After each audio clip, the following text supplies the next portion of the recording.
Hi guys! Welcome back to my YouTube channel. So for today's video, I'll show you my everyday makeup look. So by the way, nagpagupit pala ako guys.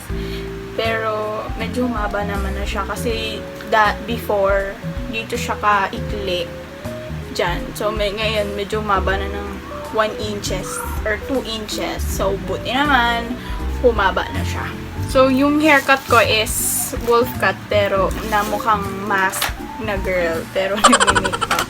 Sabi nga ng best friend ko na si Alicia is tomboy daw na nagme-makeup. By the way, subscribe kayo sa channel niya, which is yan, ito. Subscribe niyo yung channel niya guys. Support niyo siya at saka ako rin. Support niyo kaming dalawa sa aming pagbablog na journey. So, minsan is nagko-concealer ako, minsan naman hindi. So, ngayon, dahil naka-video, magko-concealer tayo. So, ngayon, ang concealer na gamit ko, mga local brands lang naman guys, yung ginagamit kong makeup. So, for my concealer, I'm using Sis Lady in the shade 04. So, baka lahat ng products na gagamitin ko ngayon is ililink ko na lang sa description box para kung gusto nyo ring bumili, nasa description box yung link. Lalagyan na tayo ng ating concealer. So, hindi ko muna siya directly nilalagay sa aking face or dito sa under eyes. Ilalagay ko muna siya dito sa back ng hand ko. So, ilalagay ko na tong concealer sa aking under eyes.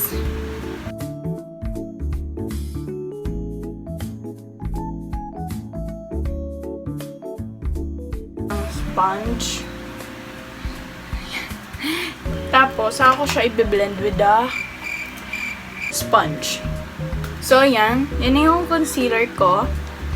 Tapos, yung kabila naman.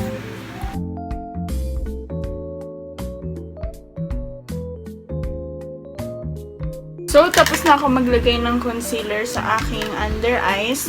Next is lalagyan ko na siya ng powder. So, ito yung gamit kong powder. Maybelline. Ayan.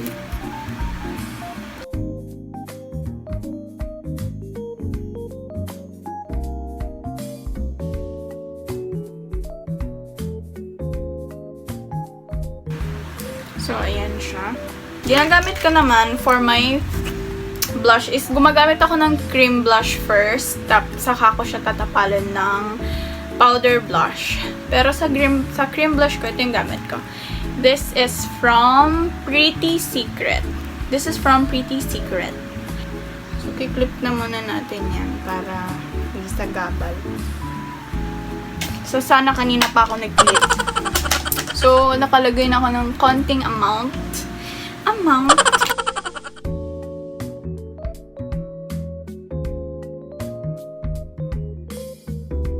So, tapos na ako sa blush.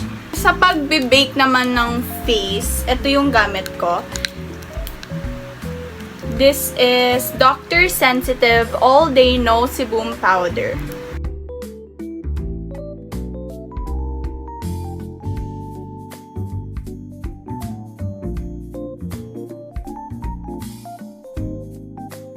Next step ko nang ginagawa ay mag-eyeshadow. Pang eyeshadow ko lang siya.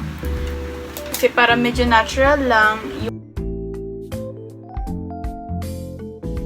Pero meron naman akong eyeshadow palette, which is ito. Bigay ito sa akin ng best friend ko nung Christmas party namin. Thank you, Nika, if you're watching.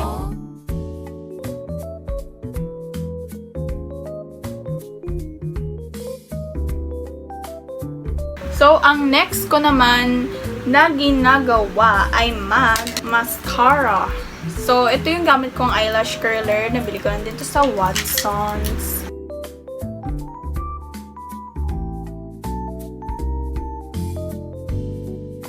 So, nakapag-eyelash curler na ako. Ang gamit kong mascara is itong O2O mascara.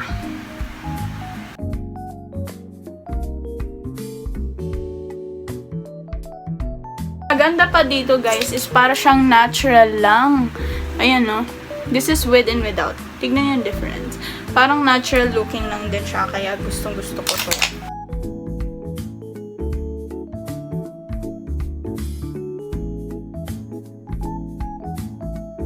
So, ganyan lang yung lashes ko, guys. Yan na yung finished product. Diba? Ang ganda ng lash, ng mascara na to, guys. So, ang next ko naman ginagawa ay biniblend ko na yung aking baking powder sa face.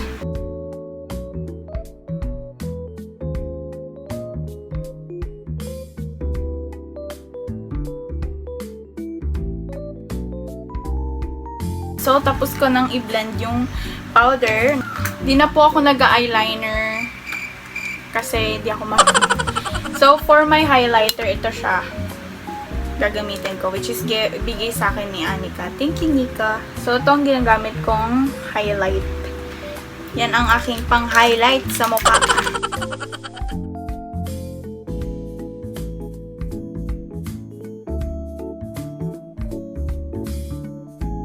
So, ganyan na yung tsura ng highlighter ko. Pack, boobs, perfect. Tapos, next is lipstick na. Ito yung lipstick na gamit ko, guys. Maliit lang. Ang cute lang ng lipstick na to. Hindi ko alam yung brand na to. Basta ito yung gamit kong lipstick. So, ito siya.